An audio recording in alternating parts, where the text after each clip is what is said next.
Mga igsuon ang makahuna-huna kita sa ebanghelyo karon ug do na kini kalambigitan sa gahom nga diin ang maong gahom naghari so sa katawo nga giyawaan sa ebanghelyo karon.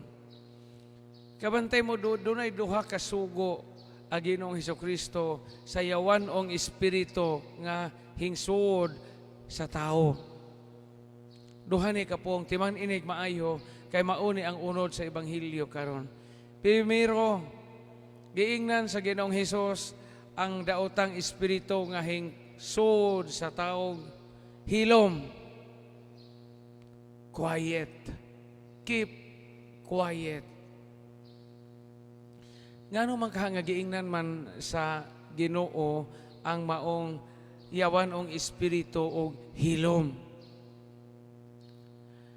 Matud pa, the favorite place for the devil and the favorite places for the devil to work out his plans is kana mga saba o alingugngog nga dapit. Kining tao nga giyawaan din alingugngog siya paminawon, mao may background ani. Kaysa una kanang ayawaan kay bisag unsa maisulti. Bisag unsa isulti, magsagit-sagit, magkuwago, mag-alindasay, mag-ago, magsikat-sikat, maglamba-lamba, na ito rin gilamba niya ang tao, o niya maglaudate. Sa laktod nga pagkasulti, ang tao nga giyawaan, alingasa, samok, banha, wayhanaay, ang iyahang kaugalingon. Tungod sa daotang gahom nga hisod sa iyang lawas. Giingnan siya sa Ginoong Espiritu nga dautan, hilom. Be silent. Quiet. Ato sige banha diha. Nindot ni pamalandungan, nga naman, sa kalibutan karon mga igsuon, ang kalibutan karon mahulagway sa duha ka butang. Primero, the world nowadays is very, very noisy. Kabantay mo, saba na kaayo ang kalibutan. Sa social media, saba kaayo.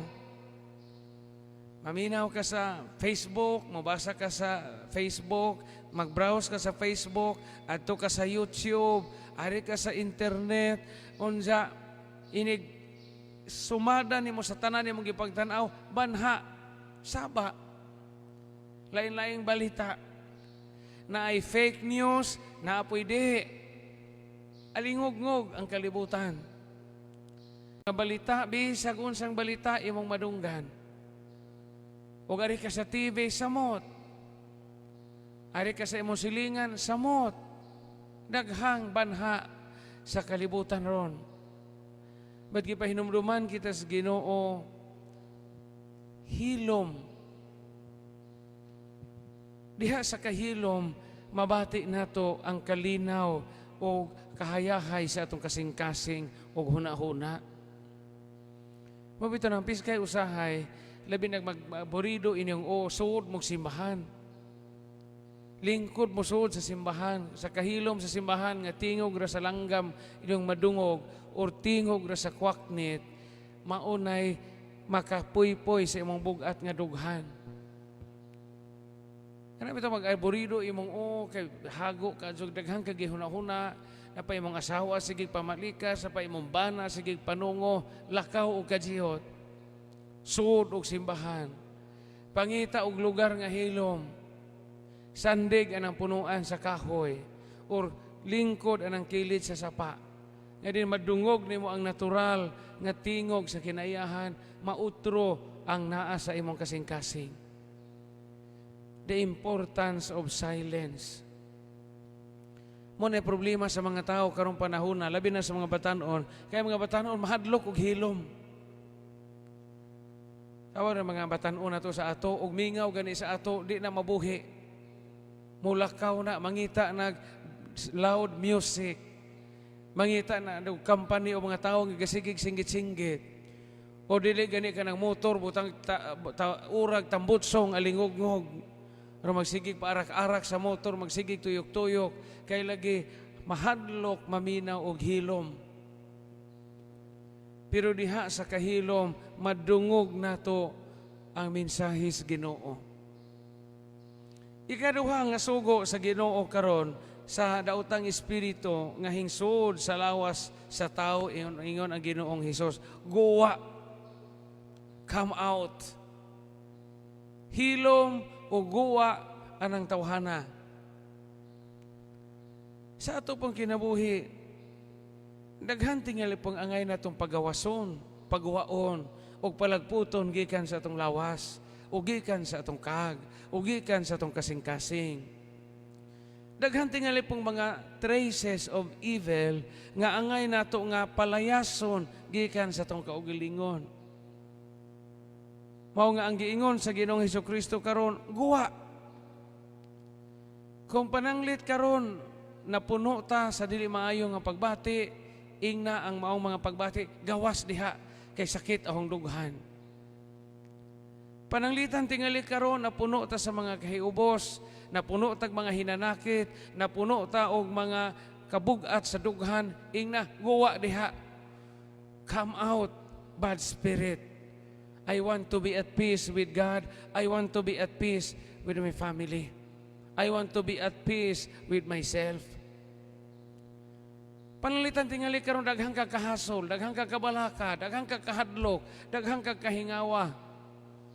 Ingna bad spirit, come out from my body. Get out from me. Aron magmalinawon ko sa akong pagkatuog. Guwa gikan nako. Unsa man kay angay pagawason nato diha sa tong kaugalingon? Kay ug di nato ni pagawason, oy makapadisturbo ug maoy makapawa sa kalinaw o kalipay nga niya sa atong dughan. Sa mga panahon nga matintal tag pamalikas, pagpanungo, pagpanghimaraot, pagmaldisyon o pagpamong o dili maayo. Pagawasa ang maong dauta mga pulong ug pulihi ug maayo nga mga pulong. Imbis nga mayong kag litse, piste, panuhay, madyo pa'y mayong kag mga santos tabangi ko. Mahal nga birhen, mahal nga inahan, Dios mio. Aron dili mo samot o gamot ang dautan diya sa tong kaugalingon. Hilom o guwa gikan anang tawhana.